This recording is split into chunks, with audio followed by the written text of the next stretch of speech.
पेटवा निकल गइल बा हो दादा। अरे दादा कोई तो दिन पे दिन पेटवा काहे हेदला कैसे निकल गल? देखा ही ती चिकी खाई ना हो। इधर रोई का का कोले में हाय हमने ना ले जाओ हो।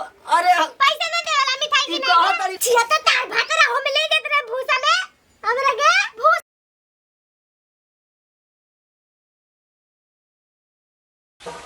कहां मर गो? हाँ का कर तू घर में कबे के? अरे कुछ ना हो का बोला। कहले कि तोर बहिन आइल बे ना, हाँ तो सुने कि मतलब पागल टाइप के करत है बहुत ज्यादा। ठीक पागल टाइप के। हां तहरा से कुछ कहला सका है? कुछ कहला सना हाँ तार बहिन ओई जी जोन काम कइले बड़ी पागल टाइप तो तार माई बाबू ला के हमरा भी सौंप देलन कि ए जी रही तो सही रही। ठीक मतलब और वो ताना मारे लगनी ओकरा के। देखा ताना के बात नहीं के तू बात नहीं कुछ समझत, हमनी के समाज में रहे वाला हन। ठीक बा हमारो के बुझाता ठीक बा। तो उ का तहरा से कुछ गलत कइलस तहरा संगे कुछ गलती कइलस का? गलत के बात नहीं खे। अरे पागल भाई कब एने जन ओने जन तो हमनी के नाम खराब होई बुझा गइले। वो तो ठीक बाटे। तो घर में रहिल है ना अब होई एनी ओने करो। तब माने कि तारा के हम कहूं लिया के चल गनी तो इहो घरे में रही हन। पागल के दिमाग दूसरा टाइप के होला। ठीक बा अपना बहन के समझा दियो थोड़ा। अगर कोई जान जी ना अगर बहरिया निकाल के दूसरा जान संगे अब का कहिए तारा के अच्छा चलो ठीक बा हम तब समझा। पूरा हमारी इज्जत ना नीलाम हो जाई। समझ जा समझा दिया थोड़ा एकदम प्रेम से कहत है। ठीक बा ठीक बाटे हाँ। समझा बुझा दे। ठीक बा जा। कहाँ जा फिर? अरे कहूँ जात नहीं जा आवत है कुछ काम बा। ये करा के तो फुसलाइए दे पागल शंका पर के विश्वास करी। ई का जानती है कि वैसे करी हन वो पागल के करी हन एकरा पते नहीं है। एकदम खेला खेले तो चुप चुप के जानता चलती है। चमैने चाट के पलेट पाजी जाए बुलेट पाजी जा हो बुलेट पाजी जाए ले चला घुमा दे बुलेट पाजी जाए। अरे वाह का हो आगे ले का जीजा आ गइले कहा जीजा? हां बड़ा सुनाई कि गाना गावा तो बुलेट पर जीजा बुलेट पर जीजा। हां नहीं करा भी हां ये के गाना? तू गादा तब नाच दा गादा। अरे खाना उना खइलो खाली बैठले बाड़ू जी? हम खा ले नहीं रे तू खा ले ले। हम खा लेली। हम खैनी है नामू नामू है तरी नामू नामू खैनी है। एक गोर बड़ी दुखाता हो हमार घुमत गोरा दुखाता हो? अरे घूमता पूरा घूम गइला तार गांव में पूरा है गोरवा घूम गइला। हमरा गांव में गोरवा घूम के तू घूम गेल हो? अरे हाय पकड़ियो ना। अच्छा हाय लगे ना हां ना रे ना ना ना ना रे के ये नीक घूम गइला ना। हां हो हां हो हाय हता है तू अपनो रे बा। ना ना हम ले लेबै देखत ले लेबै। हां हो हम ले ले तार नहीं और झटका लगता तू का करे आई रे रानी हमरा लगे। ओए तार जीजा न है से बोलल जला। छुआ बा हमरा हो छुआ बा बारी बारी जा ना छुआ मत रो ना छुआ ना छुआ बा ना ठीक बा ना छुआ। दुखाता हो हाय हमारे गोरवा गोरा दुखाता? हाँ। बड़ी तेल में करा कर दो हो। तेल लगा दी काहे रोता हूँ? दुखाता ने दुखाता ज्यादा गोड़ा दुखाई? हाँ ना दुखाई ना ना ना दुखाई यार ना दुखाई मत ना हो ना दुखाई। ढील नहीं की दवाई जैसे का करी अरे हो तारे मन चढ़ता अरे छियो तोरा तू ही तक हमारे साली को कितना प्रेम से तार से बतियावा तरी तो तू ऐसे काटे लागत तड़ू। तारे के ऐसे ऐसे करत अरे करत नहीं बड़ा मार खा लागत ये साली भी अरे ज्यादा सुना ना। हाँ बोला जीजा बोल दा चलो तक घर होता के बात बताओ तई हमरा जी मौत और संगे चलो। हां हम का दे मोकरा ले क्या ले होकर से तोर वाले से अरे ना ना कैसे मत कर। हाँ हम तो जीजा न है। हाँ हो तू जीजा हमरा हाँ जीजा हम तो जीजा है। बुलेट हां बुलेट बाजी जा चला हम घुमा अभी चलो घर चलो घर में ताकि वो बात बताती तब बुलेट पर जीजा घूमल जी ना। हां पैसा देबो ना हमें के पैसा दे दाम के पहले अभी पागल हो अभी पैसा ना हां दे पैसा दे दे हमरा के चलो घरवा में पैसा दे भाई।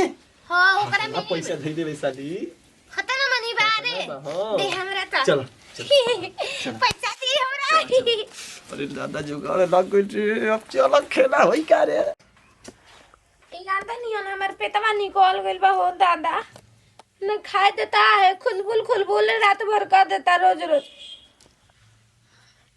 ओ बैठे में नहीं क्या होत हो ओयो ओ अरे रानी खाए के दे रे का कोतली रे हाय देख लो तार नियन बा कौन है तो दिन पे दिन पेटवा काहे है तना कैसे निकल गल हाय हम कहत नहीं हम गौर कोई नहीं के दिन पे दिन एकर पेटवा निकलत तो थोड़ा थोड़ा है आज है तना कैसे निकल गल ले निकली ना हो रो ढेर खिया दे तारू राती के हे भगवान हां तोरे आऊ बमरा की होत कि ना बमरा का कइलस हमरे ले जाला खियावे लगी ना रे खियावेला हां रे कहां गोल आज ले रे अपन ले अपन बमरा के ले का कहतड़ी अच्छा जीजा बड़े ने एगो साली बड़ी न तो खियन पिहन ना तोरा के अरे वो ना रे अपन फो दे अंडा फोड़ देम हां ना रे लगत खा पी के ढेर खा ली ढेर खाना न यही से पेटवा निकल देखो हिती चिकी खाई ना हो इधर रो हिती नहीं खाई ना करे बिहान भी एक थरिया लेके बैठ जाली कोदी तनी से खाई ना छिया तो तार भात रहो मिले देत रे भूसा में हमरा के भूसा में हां का कर भूसा में वो हमरा के है तेरी आऊ है नहीं बताती ऐसे से काट रे सूते के किनारे पूरा इज्जत लेके डूब कर का गोली आ तक तोरा बता दे का हो केने मारा सोना था हुआ अरे ताई अब ता गइल अब ले ली भाई कल वाले में के 2-3 दिन में बाड़ू हो तो का हो ए रानो अंदर ले होई का आया होई क्या कहती हो का का ही अंदर ले का हमरा पता नहीं है कि का हो देखे ले अंदर ले तू तोरा के हम ई का करे भूसा घर में खियाव ना सके का कोले रे हाय हमरा ना ले जाओ अरे पैसे ना देगा मिठाई ई कहत रही ना हमरा के का कहतड़ी कि समोसा ले तो समोसा मंगली दू गो हमला दरी हतरा खा के पेटवा फुला ले भाई झूठ बोलवा वो तना अगर पेट निकल पूरा इज्जत लेके डूब गले हां उठा ना रे तो बैठा ना उधर फंस गई है भगवान उठ बजा हां जुतू के बात कोई के छोड़लस तू रे तू हमर पोती तोरा के का कुछ ना मिलत रहल हे करे के का दिले तू हम पागल कैसे करब ये काम हमरा अब तू ऐसे बात के पोछलक लगा तो उल्टा अपने मर पर हमार ना है हट हमार ना है अरे समझावा ना देख हम काज हम तो कुछ गलती नहीं कर समझावा ए करे के कुल गलती कलबर तो के भोगी हां के हां तो सब का कर रही हम बिया में का कर रही ताके हम लावा के हमारे बबुआ तोर बबुआ ना कहलावा पर सोया हम कहलै ना कि तोरा दीदिया के लइका बबुआ होई हम ई बात कहलै ई सब मिला के कहती हमरा के फसावे झूठा काले नसना चुप रे तू चुप हां वो झूठ बोलत के हाई ई झूठ बोलता ई पेटवा इतना निकल बाबू देखो कान धरती हमार ना है तो विश्वास करा यो तनी मानता होई जा कुल इज्जत लेके डूबा गली देख तू ही तोरा के इतना ना बुझाले पागल तू सच में पागल बाड़ी एकदम से अरे नु बात रहुआ जीजा मिठाई दे खा लो हम खा ले आनी अब का कर जा बताई बा अब का करे का हमारे कुछ नहीं खे बुझा का होई का चल के अवसन करवा और का होई ले चला दादा के टोपारा में बेचम न 1 बीघा तबे न होई करे ई सब बात बंद कर एकरा के ले चलो जल्दी ना तो कोई देखी तो गांव में का होई। अरे यार हमरा अचार दे दो। हां अरे अचार मांगे दिया, अचार खाई कर लोर चुगता। चल हम अचार खियाइम तोरा के, चल चल का रे अचार किने चल। हम ना जीवन तार संग ना जीव हमरा के मुंह आइबू। ए हम जाती हो ठीक बा। हमरा तो खूने कह दे ना, खून खलक तोरा ऊपर बता दे। अब गलती हो गेल जा देख माफ कर ठीक बा। जाओ के जा पैसा से लेके आवा, हम लेके आवत है ये काट बहरे। ठीक बा चलते। अरे भाग रे भैया ठीक बढ़ जा।